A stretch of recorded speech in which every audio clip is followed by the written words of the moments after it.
Canada ಪ್ರಧಾನಿ Justin Trudeau ಈಗಾಗಲೇ ತಮ್ಮ ಸ್ಥಾನಕ್ಕೆ ರಾಜೀನಾಮೆ ನೀಡಿದ್ದಾರೆ. ಹೀಗಾಗಿ ಹೊಸ ಪ್ರಧಾನಿ ಆಯ್ಕೆ ನಡೆಯಬೇಕಿದ್ದು, ಇದರಲ್ಲಿ ಕರ್ನಾಟಕ ಮೂಲದ ಚಂದ್ರ ಆರ್ಯ ಸ್ಪರ್ಧಿಸುತ್ತಿರುವುದಾಗಿ ಹೇಳಿದ್ದಾರೆ. ಈ ಹಿನ್ನೆಲೆಯಲ್ಲಿ ಅವರೀಗ ನಾಮಪತ್ರ ಸಲ್ಲಿಸಿದ್ದು, ಸಲ್ಲಿಕೆ ನಂತರ ಕೆನಡಾ ಸಂಸತ್ನಲ್ಲಿ ಕನ್ನಡದಲ್ಲಿ ಭಾಷಣ ಮಾಡಿದ್ದಾರೆ ಅಂತ ವಿಡಿಯೋ ಒಂದು ವೈರಲ್ ಆಗಿದೆ. ಹಲವು ಮಾಧ್ಯಮ ಸಂಸ್ಥೆಗಳು ಇದನ್ನ ವರದಿ ಮಾಡಿವೆ. ಇದು ನಿಜವೇ? ನಾಮಪತ್ರ ಸಲ್ಲಿಸಿ ಕನ್ನಡದಲ್ಲಿ ಭಾಷಣ ಮಾಡಿದರೆ ಎಂಬುದನ್ನ ಈ ವಿಡಿಯೋದಲ್ಲಿ ನೋಡೋಣ ಬನ್ನಿ.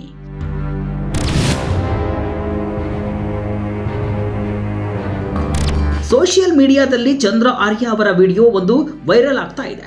ಕೇರಳದ ಚುಕ್ಕಾಣಿ ಹಿಡಿಯುವ ಸಾಧ್ಯತೆ ಇರುವ ಶ್ರೀ ಚಂದ್ರ ಆರ್ಯ ತಮ್ಮ ನಾಮಪತ್ರ ಸಲ್ಲಿಕೆಗೂ ಮುನ್ನ ಕನ್ನಡದಲ್ಲಿ ಮಾತನಾಡಿದಾಗ ಅಂತ ಹೇಳಿ ಚಕ್ರವರ್ತಿ ಸೂಲೆಬೆಲೆ ಎಕ್ಸ್ನಲ್ಲಿ ಪೋಸ್ಟ್ ಹಾಕಿದ್ದು, ಅವರ ವಿಡಿಯೋವನ್ನ ಇದರ ಜೊತೆ ಲಗತ್ತಿಸಿದ್ದಾರೆ. ಇನ್ನು ಕೆನಡಾ ಪ್ರಧಾನಿ ಹುದ್ದೆಗೆ ಕನ್ನಡಿಗನ ನಾಮಪತ್ರ, ಭಾಷಣದ ಕೊನೆಯಲ್ಲಿ ಕನ್ನಡವೇ ಸತ್ಯ, ಕನ್ನಡವೇ ನಿತ್ಯ ಅಂತ ಚಂದ್ರ ಆರ್ಯ ಅಂತ ಪ್ರಸ್ತುತ ನ್ಯೂಸ್ ಎಂಬ ಖಾತೆಯಲ್ಲೂ ಬರೆಯಲಾಗಿದೆ. ಇದೇ ರೀತಿಯ ಪೋಸ್ಟ್ಗಳನ್ನು public TV, Hindustan times, live, mint ಸೇರಿ ಹಲವು ಮಾಧ್ಯಮ ಸಂಸ್ಥೆಗಳು ವರದಿ ಮಾಡಿವೆ.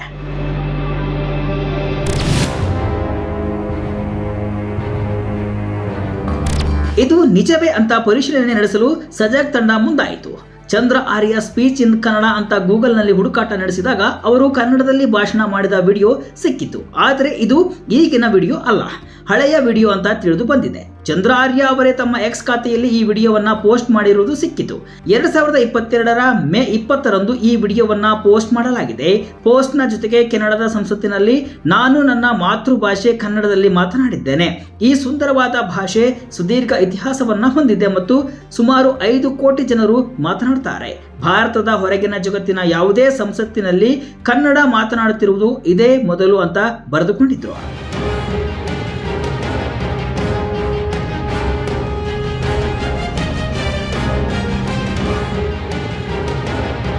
ಅದಲ್ಲದೆ ವಿವಿಧ ಮಾಧ್ಯಮಗಳಲ್ಲಿ ಬರೆದಿರುವ ವರದಿ ಪ್ರಕಾರ ಚಂದ್ರ ಆರ್ಯ ಅವರು ಪ್ರಧಾನಿ ಹುದ್ದೆಯ ಆಕಾಂಕ್ಷಿಯಾಗಿದ್ದಾರೆ.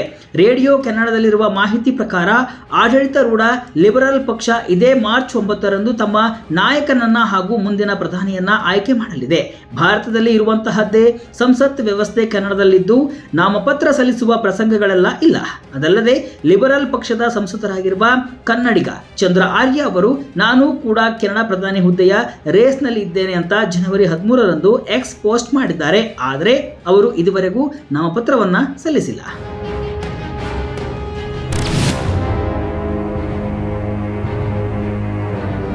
ಕರ್ನಾಟಕ ಮೂಲದ ಚಂದ್ರ ಆರ್ಯ ಅವರು ಕೆನಡಾ ಪ್ರಧಾನಿ ಹುದ್ದೆಗೆ ನಾಮಪತ್ರ ಸಲ್ಲಿಸಿದ್ದಾರೆ ಹಾಗೂ ನಾಮಪತ್ರ ಸಲ್ಲಿಸಿದ ಬಳಿಕ ಕನ್ನಡದಲ್ಲಿ ಮಾತನಾಡಿದ್ದಾರೆ ಎನ್ನುವ ಪೋಸ್ಟ್ಗಳು ದಾರಿ ತಪ್ಪಿಸುವಂತವು ಅಂತ ತಿಳಿದು ಬಂದಿದೆ.